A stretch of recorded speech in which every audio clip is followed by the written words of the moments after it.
Hi friends, welcome back to my channel. കുറച്ച് നാളായി നമ്മളൊരു വീഡിയോ ചെയ്തിട്ട് ചെറിയൊരു ഗ്യാപ്പ് വന്നു. അപ്പോൾ ഇന്ന് സിമ്പിളായിട്ടുള്ളൊരു തക്കാളി ചട്നിയുടെ റെസിപ്പിയാണ് കേട്ടോ. ഇത് ഇഡ്ലിക്കും ദോശയ്ക്കും അപ്പത്തിനും ഒക്കെ കഴിക്കാൻ പറ്റുന്ന നല്ലൊരു കറിയാണ്. അപ്പോൾ ഇതിന് വേണ്ടിയിട്ട് ആദ്യം തന്നെ ഒരു പാനിലേക്ക് 1 ടേബിൾ സ്പൂൺ ഓയിൽ ചേർത്ത് കൊടുക്കാം. നമുക്കിഷ്ടമുള്ള ഓയിൽ ഏതാണെന്ന് വെച്ചാൽ അതെടുക്കാം. ഓയിൽ ചൂടാക്കുമ്പോൾ ഇതിലേക്ക് 2 ടീസ്പൂൺ ഉഴുന്ന് ചേർക്കാം. കടലപ്പരിപ്പ് ഉണ്ടെങ്കിൽ അതും കൂടി ചേർത്ത് കൊടുക്കാം, നല്ലൊരു ടേസ്റ്റാണ്. ഇപ്പോൾ എൻ്റെ കയ്യിൽ ഇല്ലാത്തതുകൊണ്ടാണ് ഞാൻ ചേർക്കാത്തത്.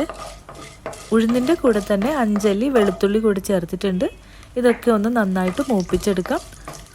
ഉഴുന്നൊട്ടും കരിഞ്ഞു പോരുത്, ഒരു ലൈറ്റ് ബ്രൗൺ കളറിലേക്ക് ആയാൽ മതി. ഇങ്ങനെ റെഡി ആകുമ്പോൾ ഇതിലേക്ക് ഒരു മീഡിയം വലിപ്പത്തിലുള്ള സവാള അരിഞ്ഞത് ചേർത്ത് കൊടുക്കാം. സവാള ഒന്ന് വാടി വരണം, ഒട്ടും കളറ് മാറാതെ വേണം നമുക്കിത് വാട്ടിയെടുക്കാം.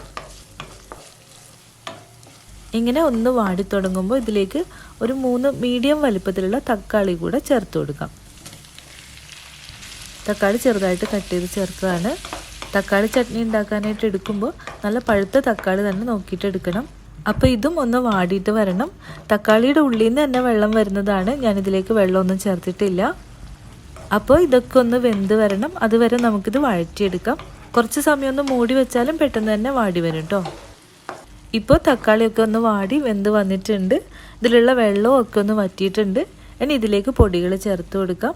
1/4 ടീസ്പൂണിലും കുറച്ച് കുറവായിട്ട് മഞ്ഞൾപ്പൊടി ചേർത്തിട്ടുണ്ട്. 2 ടീസ്പൂൺ കാശ്മീരി മുളക് പൊടി ചേർത്ത് കൊടുക്കാം.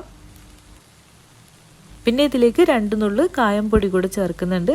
ഇതൊരു നല്ലൊരു ടേസ്റ്റ് തരും. അപ്പോൾ ഇതും ചേർത്തിട്ട് നമുക്കിത് ചെറിയ തീയിലിട്ട് ഒരു 2-3 മിനിറ്റ് ഒന്ന് മിക്സ് ആക്കിയിട്ട് എടുക്കാം.